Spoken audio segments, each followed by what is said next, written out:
Assalamualaikum warahmatullahi wabarakatuh. Alhamdulillahi rabbil alamin. Wal aqibatu lil muttaqin wa la udwana illa 'alal zalimin. Asyhadu an la ilaha illallah wahdahu la syarika lah. Wa asyhadu anna Muhammadan 'abduhu wa rasuluh. Allahumma salli wa sallim wa barik ala sayyidina Muhammad wa ala alihi wa sahbihi ajma'in wa ba'du. Qala al-musannifu rahimahullahu ta'ala wa nafa'ana Allahu bihi wa bi'ulumihi fid dharain amin. Lalu berkata Imam al-Allamah Syekh Abdul Qadir Al-Jilani, semoga Allah Ta'ala merahmatinya dan kita mendapat manfaat serta barakah ilmunya di dunia dan di akhirat. Wahai gulam, hendaklah engkau menjaga ikhlas dalam segala amalanmu, dan jangan pandang kepada apa yang sudah engkau amalkan lalu engkau menuntut balasannya dari manusia dan dari Allah. Beramallah kerana Allah semata, bukan kerana kenikmatannya. Anggaplah dirimu dalam kumpulan orang-orang yang beramal kerana mengharapkan keredaan Allah Azza wa Jalla. Mohonlah keredaannya sehingga diperkenankannya buatmu. Jika Allah sudah memperkenankan, barulah engkau akan memperoleh syurganya di dunia dan di akhirat. Di dunia, dirimu akan diperdekatkan kepada zatnya, dan di akhirat akan diperkenankanmu melihat wajahnya serta balasan apa yang dijanjikannya. Sebagaimana orang yang berjual beli ada jaminannya. Wahai ulam, serahkan jiwamu dan hartamu ke tangan kudrat Allah serta hukum takdirnya. Serahkan apa yang sudah engkau jualkan kepada pembelinya. Nanti besok dia akan membayar harganya. Wahai hamba-hamba Allah, serahkan jiwa kamu kepada Allah, iaitu harganya dengan barangnya semua sekali. Kaum Sufi mengatakan dalam munajatnya, ya Tuhan kami, sesungguhnya jiwa itu, harta itu, syurga itu dan semua yang selain engkau adalah buatmu. Kami tidak mahu apa pun selain engkau sahaja. Jiran lebih utama dari rumah. Teman dahulu sebelum jalan. Hai orang yang inginkan syurga, belilah syurga itu dari sekarang dan hiaskannya dari sekarang. Jangan tunggu sampai besok. Perbanyakkan sungai-sungainya yang mengalirkan air dari sekarang. Jangan tunggu sampai besok. Muslimin dan muslimat sedang penonton yang dirahmati Allah sekalian, penekanan yang pertama yang disebut oleh Syekh Abdul Qadir Al-Jilani ialah ikhlas kepada Allah Subhanahu wa taala dalam semua amalan. Sama ada amalan yang berkait dengan hati ataupun amalan yang berkait dengan fizikal. Maka ikhlas itu menjadikan seseorang tidak memandang kepada amalannya. Yakni tidak pernah mengharapkan pujian dalam amalannya, tidak juga cukup dengan amalannya, tidak juga rasa selesa dengan amalannya. Dia seperti orang yang belum beramal. Maka dia terus beramal dan terus beramal. Dan dia tidak mengharapkan balasan di sisi manusia yang berupa pujian. Dan tidak juga dia berharapkan balasan daripada Allah dengan maksud inginkan dunia dan perkara-perkara yang bersifat terbatas. Maksudnya ialah, kadang-kadang bila kita beramal, ibadat, umpama contoh solat duha. Kenapa nak solat duha? Murah rezeki. Berarti kita juga mengharapkan habuan dunia di situ. Kita bukan bercakap tentang nilai salah ataupun betul, tetapi nilai ketinggian ikhlas itu sendiri. Sebab ikhlas dia berada kepada dalam posisinya sendiri. Sehingga kalau kita baca ayat-ayat Allah, kita baca Al-Quran, maka terlalu banyak Allah Ta'ala menyebut tentang kelompok yang ikhlas kepada Allah. Bahkan syaitan ketika mana bersumpah, yakni iblis, untuk menyesatkan manusia, memporak-perandakan hubungannya dengan Allah, tiba-tiba iblis ini sendiri berkata, illa ibadaka minhumul mukhlasun, melainkan hamba-Mu yang ikhlas, aku tak mampu buat apa-apa. Syaitan mengatakan dia tak mampu buat apa-apa, walau sikit pun. Kerana itu orang yang ikhlas ini mencari redha Allah lebih tinggi. Sebab kalau seorang misalnya mencari balasan Allah sehingga lupa bahawa tujuannya mencari Allah, redanya, dia mungkin akan goyang dalam waktu tertentu. Umpama seorang berkata, saya solat duha tak tinggal, tapi kenapa bisnes jatuh? Saya qiyamul lail tak pernah tinggal, kenapa saya juga kena sakit itu dan ini? Bila dia buat ibadat, dia tak nampak pun suatu keuntungan duniawinya. Dia baik, dia jujur, selalu kena tipu. Macam mana saya kena tipu? Saya dah jujur, saya baik. Dia buat semua benda atau perintah Allah Ta'ala kerana dia mengharapkan balasan dunia yang sementara. Walaupun balasan ini memang dijanjikan oleh Allah. Dijanjikan oleh Allah. Namun, bila mana Allah menjanjikan balasan-balasan dunia, bila Allah berfirman, وَمَا أَنْفَقْتُمْ مِنْ شَيْءٍ فَهُوَ يُخْلِفُهُ, tidak akan belanjakan sesuatu, melainkan Allah akan ganti. Allah akan ganti. Maka difahami bahawa Allah Ta'ala akan ganti dia dengan mendapat nikmat-nikmat duniawi. Tetapi bila Allah Ta'ala tak beri benda-benda duniawi itu pada semua orang dalam amalan akhiratnya, kerana Allah Ta'ala nak beri apa yang lebih baik daripada apa yang dia dapat. Lebih baik daripada apa yang dia dapat. Sebab itu, kalangan orang yang ikhlas ini bimbang, apa yang mereka dapat daripada segala balasan Allah dengan kebaikannya, bimbang ia satu nikmat yang disegerakan dan tak ada bahagian akhirat kelak. Abdurrahman bin Auf. Abdurrahman bin Auf satu ketika, bila seorang ajak dia makan kambing bakar, maka mereka pun menyapa dan menyuruh Abdurrahman bin Auf singgah sekejap untuk ajak makan kambing bakar. Tapi apa kata Abdurrahman bin Auf? Menceritakan orang dulu. Dia kata ada orang dulu, yang sahabat-sahabatnya. Mereka ini berjuang bersama kami.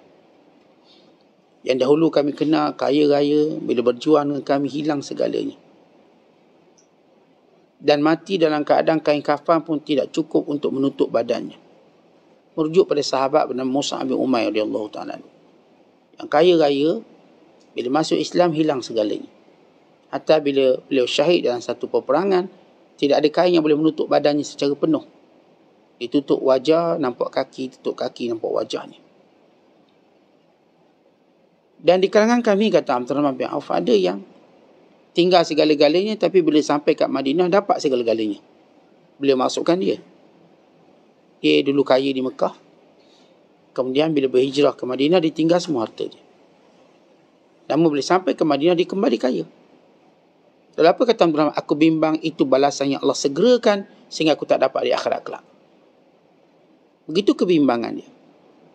Artinya bagi orang awam macam kita, bila kita buat perkara agama perintah Allah, bila kita nampak balasan dunia, kita seronok. Lalu kita kata, inilah dia kelebihan saya qiyamul lail. Inilah dia kelebihan saya solat duha. Sebab saya solat duha tadi, babi nak masuk kebun saya pun tak jadi. Inilah berkat solat duha. Tapi kalau di solat duha, tiba babi masuk juga. Dia kata, apa kena? Ini duha dah buat. Itu dah buat. Kenapa rezeki aku juga masih ada masalah? Kerana keikhlasan tidak tinggi. Dia masih lagi buat ke agama untuk mendapat bahagian dunia. Walaupun saya katakan bahagian dunia itu dijanjikan oleh Allah. Dijanjikan. Tetapi bila kita keluar musafir, kita baca Bismillahi tawakkaltu ala Allah. Dengan nama Allah, saya serah pada Allah. Kalau kita baca macam tu, maka Allah selamatkan kita daripada banyak musibah. Ini disebut oleh baginda sallallahu alaihi wasallam. Dan syaitan pun berkata, macam mana kita nak ganggu seorang yang kufiyah wa wukiyah, Wahudiya, orang yang dipelihara, yang dapat hidayah, orang yang dicukupkan dengan segala keperluannya. Baik, anda kata kita baca doa ni aksiden juga. Apakah kita akan mengatakan, saya dah baca doa, kenapa aksiden juga? Orang yang ikhlas nampak bahawa bila Allah Ta'ala nak uji, maka Allah tetap akan uji dia. Dan dia tetap akan terus baca doa tersebut kerana ia adalah ibadat dia pada Allah. Ini keikhlasan. Jadi kita menyebut tentang golongan yang levelnya tinggi. Apakah salah seorang beramal akhirat untuk mengharapkan dunia yang dijanjikan? Tidak salah. Kerana itu memang disebut. Dalam hadis-hadis yang banyak menyebut bila buat macam ni jadi macam ni. Bukan bila kita menyambung silaturahim rezeki kita bertambah. Ya, Nabi sebut. Nabi sebut bila sambung silaturahim rezeki kita bertambah. Umur kita panjang. Basically-nya begitu. Ya, kita yakin, kita percaya. Namun kita tidak harapkan lebih tinggi daripada redha Allah Ta'ala. Andai kata tuan-tuan menghubung silaturahim, tiba-tiba tak jadi macam yang tuan-tuan kehendaki. Maka teruk adik-beradik kita tipu kita. Kita dah sambung silaturahim. Kita dah tolong, kita dah bantu. Tapi dia aniaya kita. Lalu kita tanya, mana murah kayanya saya jadi makin miskin? Sejak saya buat baik adik-beradik Ustaz, saya jadi miskin. Yang ni hutang tak bayar, yang tu hutang tak bayar. Yang ni. Maka di sini Allah nak uji keikhlasan kita. Apakah kita melihat amalan silaturahim ini sebagai satu perintah Allah atau sekadar melihat ganjarannya? Bila Allah sayang seseorang, Allah jadikan kita buat amalan tanpa kita mengharapkan ganjarannya, melainkan kerana Allah. Maksudnya kita tak kira pahala dan sebagainya, benar-benar kerana Allah SWT. Ini kita katakan peringkat-peringkat keikhlasan seseorang. Saya selalu bagi analogi mudah. Seorang yang bekerja untuk gaji, apakah salah? Tak salah. Tapi seorang yang kerja tanpa melihat gaji. Tak, saya nak kerja ni. Kenapa dia minat, dia suka kerja ni, tanpa melihat kepada gaji. Dan tidak semua orang bila dia buat suatu pekerjaan kerana dia mengharapkan gaji yang besar. Tak. Sebahagian mereka kerana seronok. Dia buat benda tu seronok. Walau dia boleh je berpindah tempat yang lain, tapi kata yang ni saya seronok. Dulu dia pernah kerja gaji puluhan ribu, dia berhenti untuk kerja gaji 3-4 ribu. Kenapa? Ini yang saya seronok. Dia tak melihat gaji, dia melihat keseronokan. Tidak ada keseronokan paling indah yang disebut oleh Syekh Abdul Qadir sendiri. Bila orang yang ikhlas, dia akan dapat dua, syurga dunia dan syurga akhirat. Apa syurga dunia? Ma'rifatullah. Ini yang selalu disebut oleh kalangan As-Sadatus Sufiyah. Merugi orang yang tidak mendapat syurga dunia. Apa dia? Mengenali Allah sebelum dia dapat syurga akhirat. Maka orang yang ikhlas dalam seluruh amal perbuatannya, mengharapkan redha Allah Ta'ala, maka orang inilah kita akan lihat watak mereka cukup hebat dan cukup luar biasa. Bila Allah Ta'ala dalam Quran, Allah memuji kelompok-kelompok yang ikhlas pada Allah. Kita baca surah As-Saffat. Ini surah selepas surah Yasin. Surah yang ke-37 pada juzuk yang ke-23. Di mana dalam surah itu saja Allah ulang perkataan ikhlas 5 kali dalam memuji hamba-Nya. Bila Allah Ta'ala berfirman, illa ibadallahil mukhlasin, melainkan hamba-hamba Allah yang ikhlas. Allah ulang dalam surah As-Saffat saja. Ya, surah-surah lain juga ada, tapi dalam surah As-Saffat saja, yang saya sebut surah yang 37 pada juzuk yang ke-23 selepas surah Yasin. Surah Yasin surah yang ke-36, Saffat surah yang ke-37. Allah Ta'ala sebut 5 kali, illa ibadallahil mukhlasin, melainkan hamba Allah yang ikhlas. Berarti mereka berada pada keadaan paling tertinggi di kalangan hamba-Nya. Bila mana Allah memuji Musa AS, innahu kana mukhlasan wa kana rasulan nabiyya. Musa itu orang yang ikhlas dan adalah dia nabi dan rasul. Ketika mana Allah Ta'ala memuji Nabi Yusuf AS, innahu min ibadina al-mukhlasin. Yusuf itu di kalangan hamba kami yang ikhlas. Dia para Nabi alaihimussalatu contoh makhluk Allah yang paling ikhlas sekali. Contoh.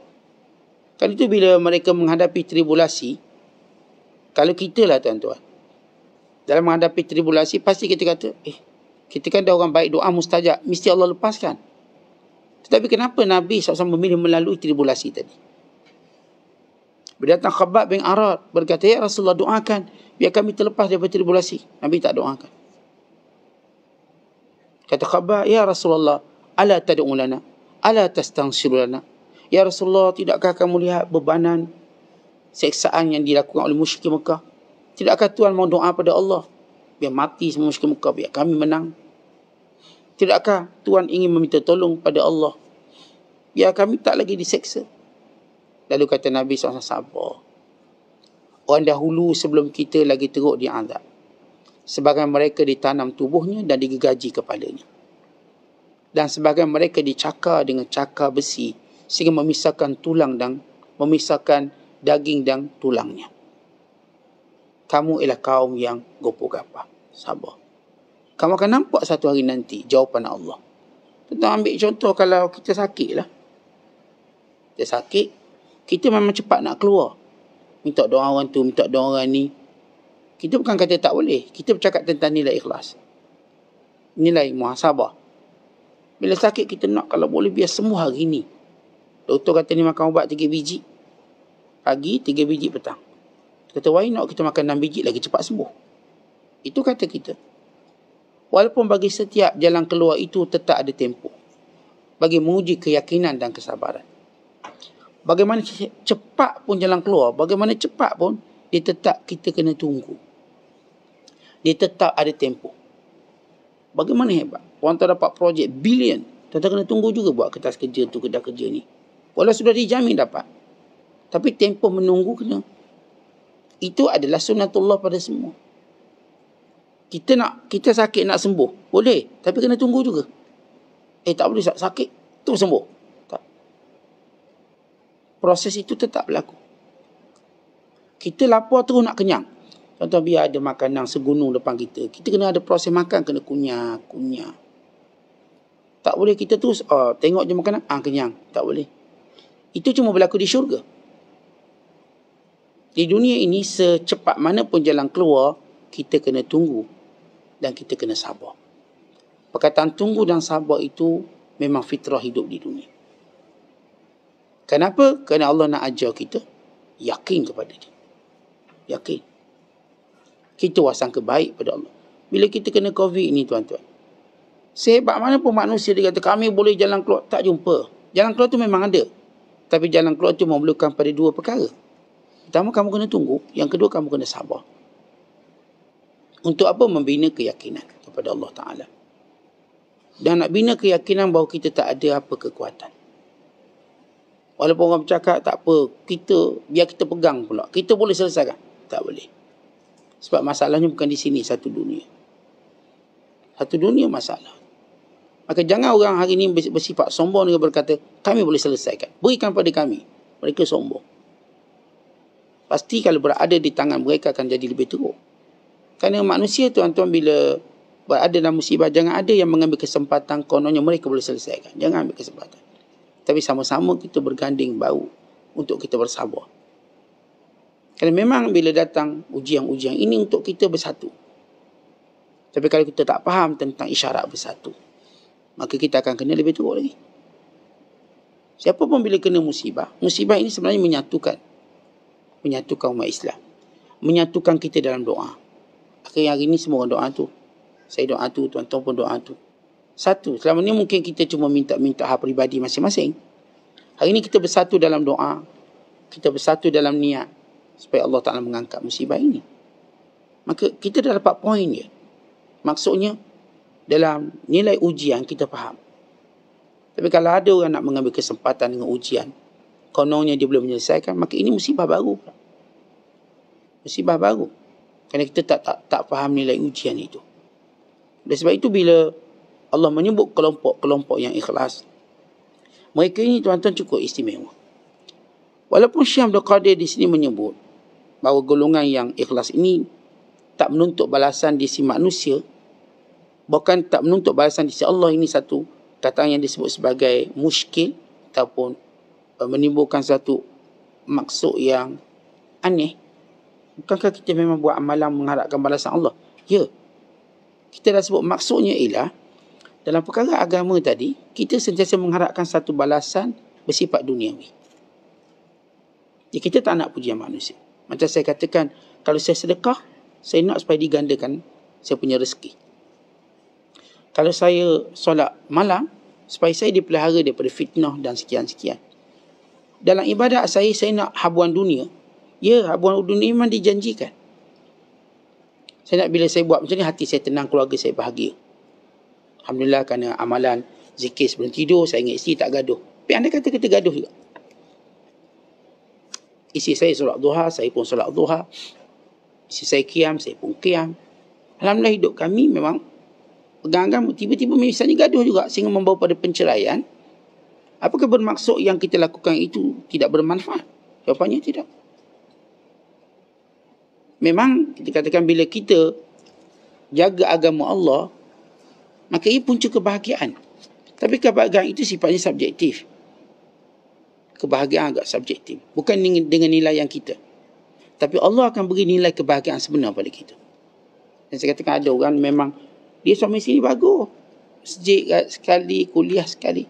Tiba berentakkan juga. Berpisah juga akhirnya. Silap kat mana isteri saya orang baik. Dia tak curang. Suami saya pun orang baik. Suami saya pun tak ada buat perangai-perangai. Tapi kenapa jadi macam tu? Maka di situlah dia melihat. Dan semua amalan dia ikhlas pada Allah. Kalau dia tak dapat macam dia nak, dia tetap meneruskannya. Ada satu kisah yang disebut oleh Imam Al-Ghazali dalam kitab Ayyuhal Walad, wahai anakku. Bila ada seorang, dia telah menyembah Allah selama 70 tahun. Allah Ta'ala nak beritahu malaikat, lihat keikhlasan orang ni. Wahai malaikat, kamu turun, kamu beritahu dia, kamu ialah ahli neraka. Ini dah 70 tahun ibadat. Kamu ialah ahli neraka. Maka malaikat ni turun dan beritahu, aku aneh melihat kamu beribadat bersungguh-sungguh, sedangkan kamu ahli neraka. Aku diberitahu kamu ahli neraka. Lalu apa kata hamba ini? Sekalipun aku ahli neraka, itu urusan Allah. Urusanku ialah menyembah Allah sampai aku mati. Kita lihat orang ikhlas. Orang ikhlas ini yang tak mengharapkan apa pun bentuk balasan. Tapi apakah Allah Ta'ala akan sia-siakan mereka? Tak. Ini orang tertinggi. Mereka tidak terjejas kalau macam saya sebut tadi, dengan beberapa ibadat-ibadat yang kita mengharapkan pulangan cepat dunia kita tak dapat. Kita tetap kekal istiqamah. Kalau hari ni saya bisnes jatuh, saya tak akan tinggalkan duha saya. Walaupun telah berdendang di seantero dunia berkata, duha, salat duha, pemudah rezeki. Tapi saya tak dapat macam yang didendangkan. Saya tetap istiqamah kerana saya melihat nilai yang paling tinggi ialah beribadat pada Allah. Sebab itu Allah sebut apa? Wa ma umiru illa liya'budullah mukhlishina lahuddin. Kamu tidak diperintahkan melainkan menyembah Allah dengan penuh ikhlas. Lana a'maluna walakum a'malukum wa nahnu lahu mukhlisun. Allah menyebut dialog orang beriman. Kami ada amalan kami, kamu ada amalan kamu, kami ikhlas kepada Allah. Ikhlas. Kalau saya katakan seorang berkata, awak kan dah buat benda, kenapa kena musibah juga? Saya ikhlas pada Allah. Saya tetap taat pada Allah. Awak berniaga tak menipu, tak itu. Tapi tak untung. Yang ni berniaga menipu, dalam untung tak kena bala pula tu. Kita berniaga ni tak untung, lepas tu kena COVID pula kita ni. Yang ni dah lah tipu, kebar pula COVID, tak kena COVID. Kebar pula macam dia. Dia jalan pun tak pakai topeng. Kita topeng 2 lapis. Masjid pun tak pergi ni, sebab takut, jaga. Kena juga. Dia pergi konsertnya, crowded, clubbing. Tak kena. Kebar no. Dia solat apa benda? Kita solat duha, qiyamul lail. Kuliah jangan ceritalah. Sampai tertidur depan tu, punya semangat. Kita ni. Tapi kenapa? Di situ menguji keikhlasan kita. Kerana Allah atau tidak. Bila kerana Allah, tentu kita dah terima, dah bersedia menerima segala ujian. Kerana orang ikhlasnya Allah uji. Untuk dia terus berada pada jalan Allah. Yang ni dia dapat apa tuan-tuan? Yang ni, yang seorang lagi ni. Ini namanya istidraj. Bila kamu melihat seorang dalam nikmat, tapi dia kekal dalam maksiat, dia sedang mendapat istidraj. Untuk dia jadi apa? Dia jadi lebih kufur lepas tu. Jadi lagi teruk. Sebab tu dia berani sombong. Saya tak semayang, rezeki saya banyak. Lihat kesombongannya bermula. Kita tahu bahawa macam mana pun hebat permulaan orang sombong, kesudahannya teruk. Endingnya luar biasa. Bagaimana sedih pun kehidupan orang beriman, endingnya cantik. Sebab itu Nabi kata, nilai seorang dengan kesudahan dia. Tentu jangan terpedaya dengan orang yang buat maksiat, lalu dia mendapat segala nikmat. Lihat ending dia. Lihat waktu mana dia melihat malakul maut, apakah dia tersenyum. Dan keadaan orang yang beriman yang melihat malakul maut, orang yang ikhlas. Kan itu kita lihat dalam watak orang yang ikhlas. Sebab kita nak kenal siapa orang yang ikhlas ini. Yang disebut oleh Syekh Abdul Qadir, mereka mendapat syurga di dunia dan syurga di akhirat. Mereka mendapat dekat dengan Allah. Mereka diperkenankan melihat zat wajah Allah Subhanahu Wa Taala. Mereka ialah orang yang berkeyakinan. Mereka orang yang ikhlas ini ialah orang yang menyerahkan jiwa dan hartanya kepada Allah, kepada hukum dan kudrat Allah. Mereka tahu tiada daya dan upaya melainkan pada takdir Allah Ta'ala pada mereka. Mereka telah menjual segala-galanya. Mereka dah serah segala-galanya. Mereka menanti dengan penuh yakin akan balasan Allah. Mereka menanti dengan penuh yakin akan kurniaan Allah SWT. Yang Allah sebut dalam Quran, Inna Allah ashtara minal mu'minina anfusahum wa amwalahum bi anna lahumul jannah. Sesungguhnya Allah Ta'ala telah membeli daripada orang beriman jiwa mereka, harta benda mereka dengan syurga. Sebagaimana Allah Ta'ala sebut dalam surah Taubah ayat 111. Mereka dah jual semua. Tentu kita pun nak mengenali siapa mereka yang ikhlas sehingga ditakuti oleh syaitan. Dan apakah amalan yang menjadikan mereka ikhlas kepada Allah? Para ulama menyebut dalam membongkar sifat orang ikhlas ini dengan beberapa perkara yang mereka lakukan. Yang pertama, kata ulama, orang ikhlas ini, mereka sentiasa berusaha mencari amalan yang tersembunyi. Mereka ni tuan-tuan berusaha mencari amalan yang tersembunyi. Memperbanyakkan amalan-amalan sembunyi berbanding apa yang kelihatan. Ini Abdul Rahman bin Abi Layla, seorang tabi'in. Dia qiyamul lail punya panjang. Berdekatan dengan subuh dia tidur. Sehingga tukang gak dia kata, ni kerjanya tidur je, tak ada kerja lain. Tidur. Walhal dia dah qiyam satu malam, dia menyembunyikannya. Tak mungkin ada orang tahu. Bila ada ulama-ulama yang memperbanyakkan amal ikhlas, bila mereka mengaji Al-Quran, mereka tutup Al-Quran. Bila ada orang datang, tutup. Seolah mereka tak ngaji. Sebagian mereka qiyam. Kemudian bila dekat dengan subuh, mereka pura-pura bagaikan baru bangun. Mereka menyembunyikan. Dan bukan satu perkara yang aneh bila kita baca kisah-kisah para mukhlisin ini. Terlalu banyak amalan mereka sembunyikan. Ini Umar Al-Khattab. Yang akhirnya seorang sahabat, Talhah, kata, ni Umar buat apa malam-malam ni? Malam hilang sekejap. Rupanya dia berkhidmat pada seorang tua yang buta. Membuang najisnya dan menyempurnakan keperluannya. Itu yang dibuat setiap hari tanpa diketahui oleh sesiapa pun. Walhal dia Umar, dia Amirul Mukminin. Mereka menyembunyikannya. Kan itu tuan-tuan, bila Allah nak berikan kita keikhlasan, Allah jadikan yang sembunyi lebih kita suka daripada yang terang. Yang amalan sembunyi kita suka daripada yang terang-terang. Kita seronok. Sebab apa? Sebab Allah beri keikhlasan. Tapi kalau kita lebih suka amalan yang nyata, kalau orang tak tahu, kita tak seronok. Kita ada masalah dengan keikhlasan. Kita punya keikhlasan dah masuk ICU yang perlu diberi suatu rawatan rapi. Yang kedua, kata ulama, sifat mereka berterusan membersihkan diri dan bermujahadah untuk melaksanakan seluruh perintah Allah. Mujahadah. Kalau kita tengok perangai mereka, sibuk bersihkan diri mereka. Dan mereka mujahadah, lawan segala perangai-perangai yang menyebabkan mereka jauh daripada Allah Ta'ala dan jauh daripada ahli kebenaran. Jadi kerja mereka istighfar setiap hari. Sebab mereka sentiasa rasa mereka berdosa. Itu orang ikhlas. Orang ikhlas sentiasa rasa jiwa tak suci, perlu dibersihkan. Tuan-tuan tengok kalau kita pergi tempat yang bersih. Tuan-tuan pergi hotel yang bersih, contohlah, atau rumah bersih. Apa rasa dia? Sebab dia memang bersih tiap hari. Itu rasa dia. Kejap bersih, kejap bersih. Sebab tu dia bersih. Kita tengok rumah kotor. Sebab apa? Sebab dia tak bersih. Dia mungkin kata, tadi baru bersih, kotor pula dah. Dah memang macam tu namanya rumah. Tadi saya bersih, kotor. Penat dah saya bersih, tak nak dah bersih. Sebenarnya ia menandakan sifat dia sendiri. Kalau kita katakan rumah yang bersih, hotel, penginapan yang bersih, dia ada housekeeping yang memang dedikasi, sentiasa bersih. Sama juga hati, tuan-tuan. Hati ni, yang bersih ialah bukan yang bersih sekali, lepas tu kotorkan. Lalu kata dah penat dah Ustaz. Maka orang ni hatinya akan terus kotor. Tapi yang benar-benar ikhlas ini setiap hari dibersihkan hati dia. Istighfar. Dia berzikir, dia buat benda-benda yang membersihkan hati. Yang ketiga, kata ulama, orang ini menunjukkan nilai yang luar biasa dalam mencintai Allah. Dalam tunduk kepada Allah, dalam ibadat dan taat.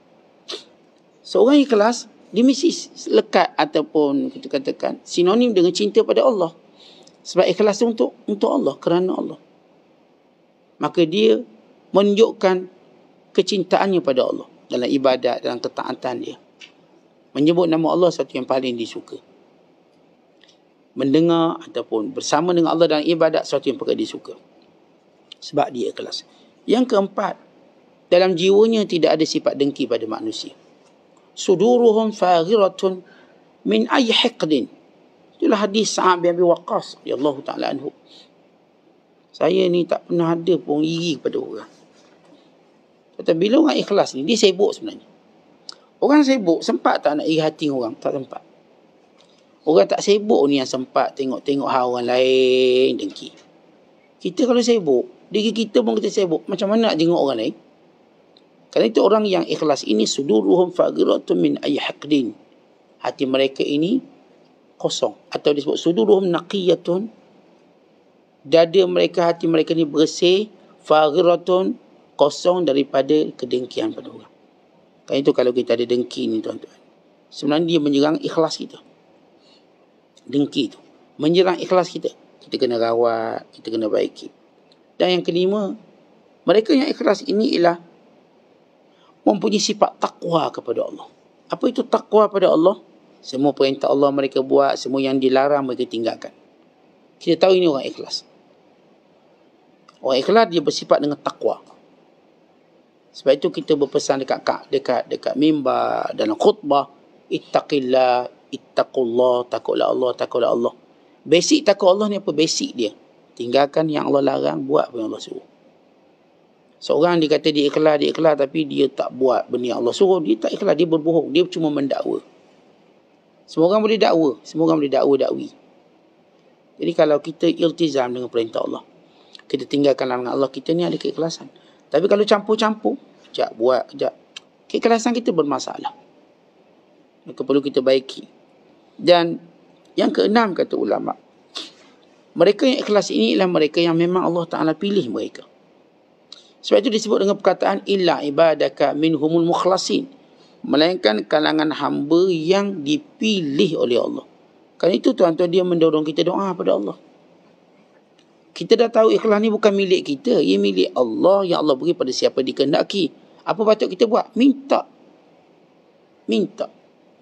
Ya Allah, jadikan aku hamba yang ikhlas.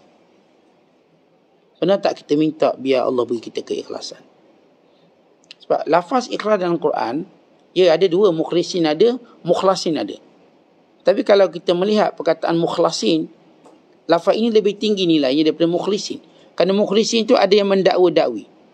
Bila Allah cerita tentang orang yang dalam keadaan kesusahan, ombak dah keliling, da'awallaha mukhlisina lahuddin, lain anjana, mereka ini doa pada Allah dengan penuh keikhlasan. Tapi bila falamma najjahum ilal bar, bila kami selamatkan, mereka jahat balik. Waktu doa itu penuh keikhlasan, disebut mukhlisin.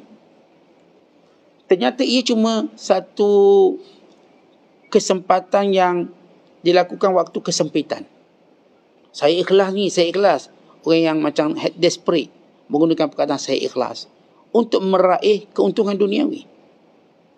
Allah cerita kelompok yang dalam keadaan himpitan kematian, ombak keliling dia, dia tahu dia akan binasa. Waktu itu Allah sebut da'awallah mukhlishina lahuddin. Mereka doa dengan penuh keikhlasan, walau mereka tidak ikhlas. Mereka cuma gunakan keikhlasan untuk keluar daripada kesempitan, bukan sebagai satu manhaj hidup. Tapi bila perkataan mukhlasin, kesemua ayat kalau kita lihat perkataan mukhlasin, ia memang bukan pura-pura. Mukhlisin ada dua. Satu orang yang pura-pura ikhlas, satu yang ikhlas. Itu bila sebut perkataan mukhlisin. Ini saya sebut tentang kalimah dalam Quran. Tapi bila sebut mukhlasin, dia tak ada dakwa. Dia memang betul dia ikhlas. Sebab itu kita berdoa pada Allah supaya kita jadi orang yang diikhlaskan oleh Allah. Benar seorang itu dalam bentuk ikhlas bila dia memohon pada Allah. Sebab ikhlas ni bukan kita mohon pada orang. Saya ikhlas ni. Kan? Itu mohon pada orang. Saya buat benda ni ikhlas tau.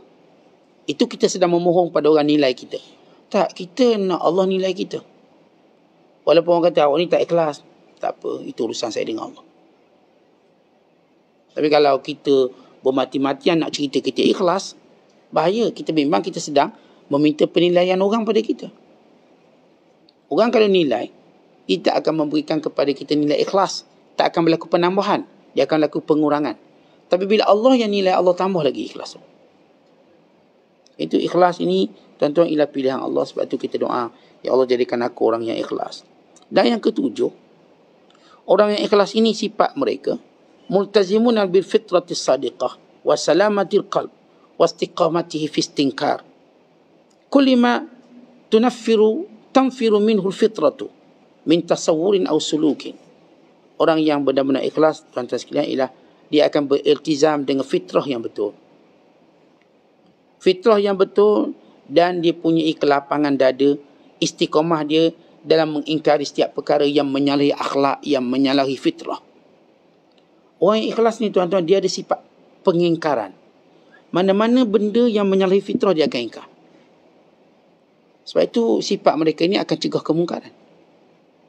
Para Nabi SAW, apa hebat mereka? Mereka tidak pernah melepaskan kemungkaran melainkan ditegur.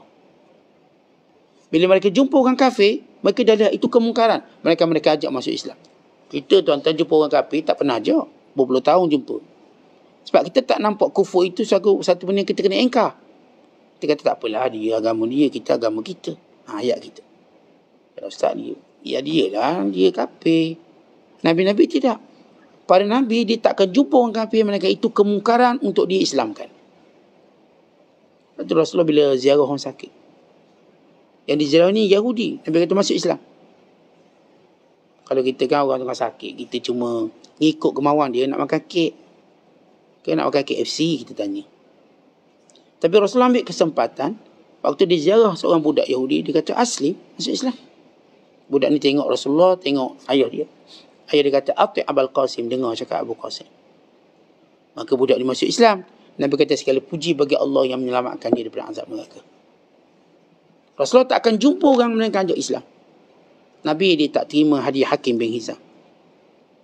Sebab dia mengharapkan keislaman lebih pada hadiah. Hakim bin Hizam ni anak saudara Nabi SAW. Melalui Khadijah. Anak saudara Khadijah lah. Dan beliau ni seorang pedagang yang berjaya. Bila beliau berdagang ke Yaman, ke Syam, dia selalu teringat nak beri hadiah kepada bapa saudara dia ni. Bapa saudara Sabit. Suami kepada ibu saudaranya Khadijah binti Khuwailid radhiyallahu ta'ala anha. Rasul tak nak ambil. Walaupun menerima hadiah daripada bukan Islam harus, tapi Nabi tak ambil daripada Hakim bin Hizam. Sehingga Hakim bin Hizam masuk Islam. Nabi tidak menerimanya untuk satu pressure, tekanan untuk dia masuk Islam dulu. Kami akan terima. Akhirnya masuk Islam. Artinya tuan-tuan, para Nabi melihat kufur itu mungkar besar. Sebab itu mereka ajak masuk Islam. Kita hari ni tak nampak. Kita tak nampak itu suatu kemungkaran besar. Kerana itu kita boleh selesa duduk dengan orang kafir tanpa kita ajak. Seolah dia dengan dia, kita. Orang macam kita lah Islam tak berkembang. Mereka para Nabi, Islamnya berkembang. Mereka para sahabat, Islamnya berkembang sebab mereka melihat kekufuran itu mungkar paling besar untuk mereka ajak masuk Islam. Kerana itu dakwah berjalan. Kita dakwah minta terhenti. Kita cuma ingkari benda-benda yang tak patut ingkari. Benda khilafiyat, mereka itu bergaduh sakang, terus keluarkan orang daripada Islam. Macam tu gaduh dia. Tapi yang memang jelas kufur, mereka tak ingin masukkan. Jadi sifat mereka ikhlas, mereka menerima yang fitrah, apa saja berlawan fitrah mereka akan tentang. Hati mereka tak akan setuju. Siap perkara yang saya kata ini sifat para Nabi SAW. Dan yang ke-8 kata ulama, mereka ini tidak pernah mengundang fitnah dan tidak juga pernah menyesatkan orang. Sifat mereka tidak mendatangkan fitnah. Fitnah dalam agama, fitnah dunia tak ada. Mereka bukanlah orang percaya pada fitnah. Mereka bukan orang yang mudah-mudah digula-gulakan dengan fitnah. Mereka orang yang kita panggil tabayyun. Tabayyun ialah yang berhati-hati. Kalau benda ni boleh menyebabkan fitnah pada fulan bin fulan, mereka tidak mudah masuk. Kalau tak ada masalah apa-apa, mereka tak mungkin. Dan mereka juga tidak menyesatkan orang dengan perbuatan mereka, dengan perkataan mereka. Ini orang ikhlas. Hari ini kalau kita nak cari orang yang tak terselak, tidak memfitnah orang, agak susah. Kecenderungan memfitnah itu cukup kuat. Kerana ada kepentingan duniawinya. Dan orang yang ikhlas ini, yang ke-9 kata ulama' ialah kita tak akan nampak kesan penguasaan syaitan dalam diri dia. Tak ada. Sebab syaitan sendiri kata, aku tak boleh goda orang ikhlas. Jadi dalam perbuatan ni kita tak nampak watak-watak syaitan dalam diri dia. Kita tahu watak-watak syaitan, nafsunya tak boleh dikawal sebab syaitan masuk. Marahnya tak boleh dikawal kerana syaitan masuk. Sukanya tak boleh dikawal kerana syaitan masuk. Semua madakhilus syaitan, orang ikhlas ni tutup semua. Sehingga tak ada kesan pengaruh syaitan dalam diri dia. Kalau dia marah, marah yang benar. Kalau dia suka, suka yang benar. Dia reda, reda yang benar. Kalau dia takut, takut yang benar. Tapi bila seorang tu takut tak menentu, maka dia ada masalah keikhlasan. Dia takut tak menentu macam mana. Tu kita fikir macam mana lah esok, lusa, tulak, tubing, tungging akan datang tahun depan. Dan jangan takut tak menentu sangat. Kita tak tahu esok berlaku apa. Kita biar sibuk hari ni beramal, esok kita serah pada Allah. So, hari ni dah 20,000, esok barangkali 100,000. Tak payah fikir. Fikir itu tak menguntungkan kita. Tenang dan berwasangka baik pada Allah. Berwasangka baik pada Allah. InsyaAllah esok kita okey. Begitu keadaan orang yang ikhlas. Dia tak macam kelang kabut macam tu. Ni ada terus jadi kelang kabut. Terus macam meramal. Saya duk rasa Ustaz lepas ni lagi teruk ni. Lagi teruk. Meramal dan terus meramal sehingga dia nampak tertutup jalan untuk dia bergembira dengan nikmat Allah yang lain. Padahal dengan ujian-ujian ini, nikmat Allah jalan kat kita. Bantuan Allah tak pernah terhenti. Walaupun bagaimana Allah uji, bantuan Allah. Kita masih boleh bernafas. Itu bantuan Allah. Kita masih boleh menikmati sarapan. Kita masih boleh makan. Masih boleh memandang anak. Banyaklah. Masih boleh tidur lagi. Duk bimbang-bimbang, tidur banyak juga. Jadi perkataan kita ni tuan-tuan, jangan menunjukkan lemahnya ikhlas kita pada Allah. Lemah ikhlas dengan ketakutan-ketakutan. Yang kita sebut tadi, ta'thir syaitan, kesan syaitan dalam hidup dia. Jadi jangan biarkan syaitan berikan kesan-kesan buruk dalam diri kita. Yang ke-10 kata ulama, orang yang ikhlas ini ialah firaruhum minasyuhrah wa an a'yunil madhin. Dia ni lari daripada glamour dan populariti. Lari tak nak. Dan dia lari daripada mata-mata pemuji. Ini orang-orang yang dia tahu jenis puji orang tak. Dia tak seronok pun dengan orang puji. Orang puji dia rasa macam, orang ni nak kutuk aku. Bagi dia kutuk, bukan puji. Dia tidak teruja dengan pujian. Just biasa-biasa je. Bukan dia tahu ini bukan milik dia pun, nak puji. Tentang kita, apakah bila kita memakai hak orang lain, lalu kita, orang puji lalu kita seronok. Walau kita tahu ni hak orang lain, bukan hak kita pun. Maka kita tahu siapa kita. Kita tahu nikmat ni Allah pinjamkan kita. Sebab tu orang ikhlas ni lari daripada syuhrah. Lari daripada populariti. Dia bukanlah satu buruan dia. Bukanlah satu matlamat dia. Ataupun pujian-pujian manusia. Yang ke-11 kata ulama', ialah mereka ini sentiasa menerima kebenaran.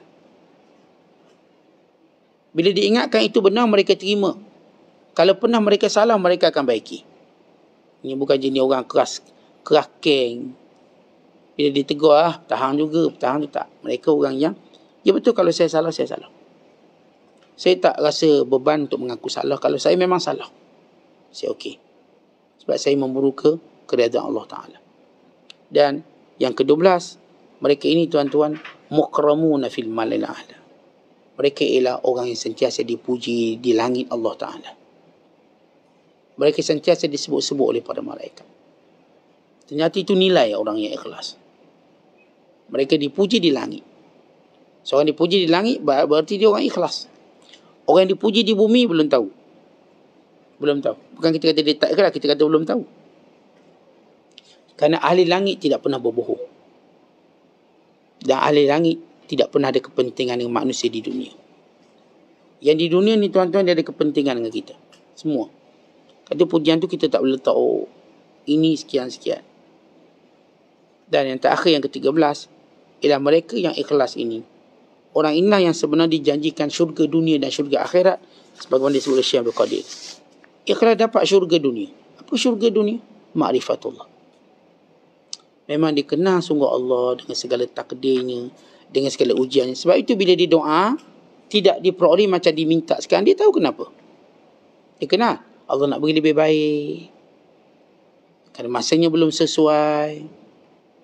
Allah telah berikan padanya sebenarnya dengan memalingkan dia daripada perkara itu yang ternyata yang diminta itu ialah mudarat. Tuan-tuan, kita minta naik pangkat. Tak naik. Alhamdulillah. Kenapa? Kerana saya tahu ini lebih baik. Barangkali kalau saya naik pangkat ada mudarat yang datang. Maka dia nampak tak beri itu ialah pemberian. Oh, ini orang ikhlas. Tak beri apa yang diminta ialah pemberian. Sebab macam saya katakan selalu, kita tuan-tuan bila minta sesuatu, kerana kita berharap pada sesuatu itu ada benda tu. Contoh tuan-tuan makan. Untuk apa? Sedap. Kenyang. Tapi kalau tuan-tuan makan boleh menyebabkan sakit perut, tuan-tuan nak makan tak? Dengar orang ni, jamu ni sedap ni, orang jamu buat apa ni, jamu special ni, daging wayu.